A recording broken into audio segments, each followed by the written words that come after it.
Coming up on this episode of The Sword. I use social media way too much when that time should be devoted to homework and stuff. I just want the need to be entertained, so I quietly ignore all my chores and the boring stuff. Student phone use is on the rise. Can they help or hurt your education experience? I wish more people knew that cheer isn't just a sideline sport. It's more it's competition as well as sideline. What's it like to be a member of the cheer team at Kennedy? We find out. People just love seeing the lights and looking for new things. Sparkling lights are out. We go to Seneca Creek State Park to see Gaithersburg Winter Lights Festival. We'll have those stories and so much more. It's time to start an all-new episode of The Sword.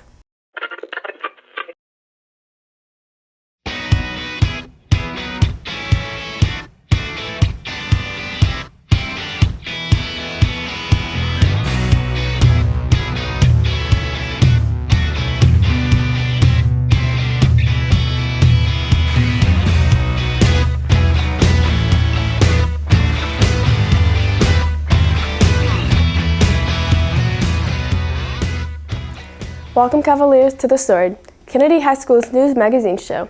This is where we bring you interesting stories that affect people here at Kennedy. I'm your host, Akila Lewis. As the world progresses and becomes more electronic, we find ourselves relying on cell phones. But phones and social media can become more of a distraction rather than a helpful tool. Can students find the balance? Sofia Elisea has the story. Phones, computers, and more. Electronics are used by students all around the county.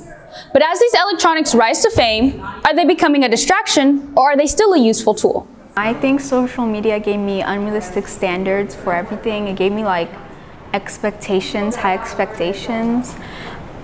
And it's different when it comes to Instagram and TikTok, but TikTok has just detrimentally just changed my attention span and everything like that. Social media good question. Kind of affected me in both positive and negative ways. Definitely has, because maybe before the pandemic, I wasn't really on my phone during class. I was more of a respectable student, and now I've just lost a lot of interest in class, so I'm just on my phone. I do feel like it's distracting students more now than in the past. There's so much that you can do on a cell phone now that you couldn't do in the past. With the apps and the music and everything, there's just so much that's on there that you can't help but constantly look at it. Every time you hear that ding or you feel that vibration, you have to see what's going on. Ms. Donnell Gamble is a counselor at John F. Kennedy High School, and in more recent years, she has seen an increase in cell phone usage among students. Some teachers have things in place where they enforce a policy in their classroom. All phones are turned off or put away as soon as class starts. And that works for some classes and for some teachers. But students see it differently. No, because I wish they understood from our perspective that it's not really a choice that we make. In my idea, I think that, again, it is an addiction, and just because you say that we can't use our phones doesn't mean that we're not going to use our phones. I'm not sure, honestly, because it depends on the teacher, how strict they are on phones. If they're pretty strict, then yeah, you'll almost never see a phone. But if the teacher's less strict, you'll see it pretty often. No, because everyone has self-control, and everyone can realize when enough is enough on the phone. It's an easier way to just stay on your phone than learning to get off your phone and actually do your work. I have noticed a change since the pandemic with social media. I feel like that was everyone's outlet, and speaking personally, that's how you were able to connect with everybody. My daughter, especially, that was her way of just being in contact with individuals, and now it's trying to get the phone out of her hand can be a bit of a struggle. But yeah, I think we all rely so much on the phone because that was our way of communicating with the world while we were in this pandemic and quarantine and locked down from everybody. And so now it's just trying to learn how to cut that off and focus on what you need to focus on, and you can always come back to it, but just knowing when is the right time to just not be on it. All in all, phones have become a part of our daily lives, students and teachers alike. But whether these phones become a distraction or a useful tool is up to us. In Silver Spring for KCTV, I'm Sofia Elisea. There's more to being a cheerleader than meets the eye. Long practices and learning highly skilled routines are just some of the challenges. Esther Donasia finds out what it takes to have spirit. Quarterback ran up the right side, taken down by the Watkinsville defense at the 4-yard. Many students know high school cheer at a surface level, but are not aware of the time spent behind the scenes of being the school's most spirited leaders. My name is Giselle. I'm in the 10th grade and I'm a back spot. I wish more people knew that cheer isn't just a sideline sport. It's more like it's competition as well as sideline. We're learning cheers to cheer at the games, and we're also doing stunts and preparing for comp. My name is Lais. I am a sophomore and I'm a side base. A typical day in cheer practice, it's actually very different from my normal day at school. Like, I feel like I'm so more connected with my teammates and we have a lot of fun. We hit the stunts that we need to hit, and sometimes we get overwhelmed with each other, but I feel like our friendship is so close that we end up going through. My name is Faith. I'm a senior and I'm head captain. I've been on the team for the past 4 years and it's been a real challenge, but I've learned how to balance school, cheer, and social life, and it's just a really fun time. I enjoyed it. I wish people knew how much you create a family. A lot of people think it's just, for the skirt, but I feel like you have a family to go to. How I feel about this being my last comp is I don't know, really, to be quite honest. It doesn't feel real. I feel like it'll hit me more when I get there. It's a little bittersweet because I'll be missing our team that we had, but also kind of happy because winter season is also a new chapter. So new people are joining and new people are experiencing cheer, which is amazing. In Silver Spring, I'm Esther Gineja for KCTV. There's one thing that brings everyone together during the holidays: food. In the coming weeks, friends and families will share experiences and bond over meals. Some of those meals include recipes handed down over generations, and those recipes tell a story. Kiara Eduardo speaks with her mother and shares a recipe that has a special meaning to her family. My name is Luciana and I cook traditional Brazilian food. My favorite passed down recipe is brigadeiro. We call brigadeiro. I started making when I moved to USA. This is the most delicious chocolate homemade that we bake in Brazil. And this reminds me so much my childhood back in my country. And I wanted that my kids try the original Brazilian food that my grandma made always in my life for me. In 1940 in Brazil, we have a small amount of milk because of the war all around the world.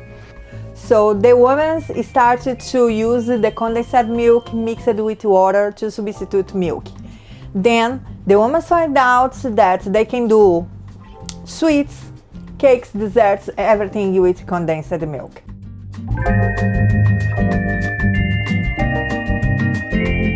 First, you have to have a small pot, a spatula. Condensed milk, 1 can is enough to make 25 Nesquik. After you put all ingredients on the saucepan, you're gonna put the stove on medium. So after 10 minutes, you're gonna see the thickness gonna change, it's gonna be more thick. So you're gonna reduce a little bit. You don't want that stick on the bottle. If it's stick on the bottle, it's gonna be hard. And when you start to see that in the sides are came out easily, it's time to move the brigadeiro to a plate. After a few hours, that's gonna be cooled, the brigadeiro. You're gonna take a spoon, a water, and the brigadeiro. And you're gonna start to make a small balls. So wet a little bit your hand, pick it up with the spoon, a little amount, and roll the balls, put in the sprinkles chocolate and roll. So after you're gonna use it, put it then in a mini baking pan and the plastic that we just have in Brazil. Everything that I learned from my grandma or my mommy is very important because the traditional family that pass recipe keep together in their memory forever. Holiday lights and decorations are on full display. The Winter Lights Festival at Seneca Creek Park is one of the area's most popular destinations for light shows, and it has been around for over 25 years. With countless lights, the display is impressive. We visited and found out how it all comes together.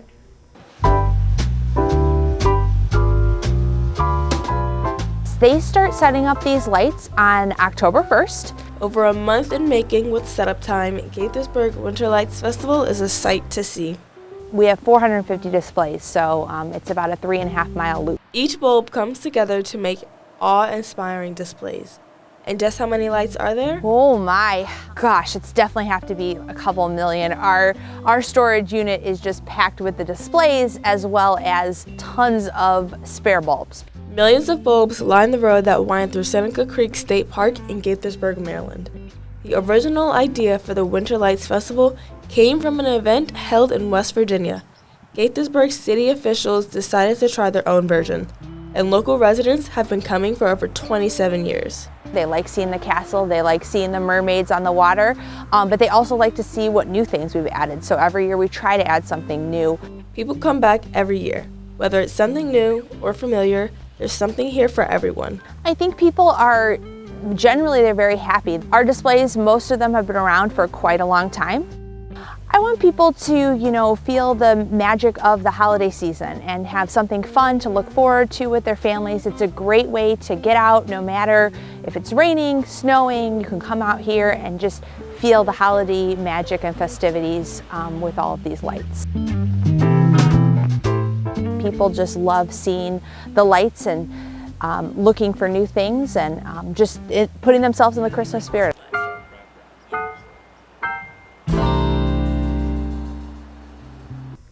That does it for this episode of The Sword. You can socialize with KCTV. Follow us on YouTube, Instagram, and Twitter for the latest information and updates. Be sure to catch our next show when we come back after the break. Take some time to relax. We'll see you again in January. Have a great break, Cavaliers. This has been an episode of The Sword. Do you have an idea for a story that could be on The Sword? Use the link on the screen to submit your idea. The Sword is a production of KCTV Broadcasting at John F. Kennedy High School in Silver Spring, Maryland.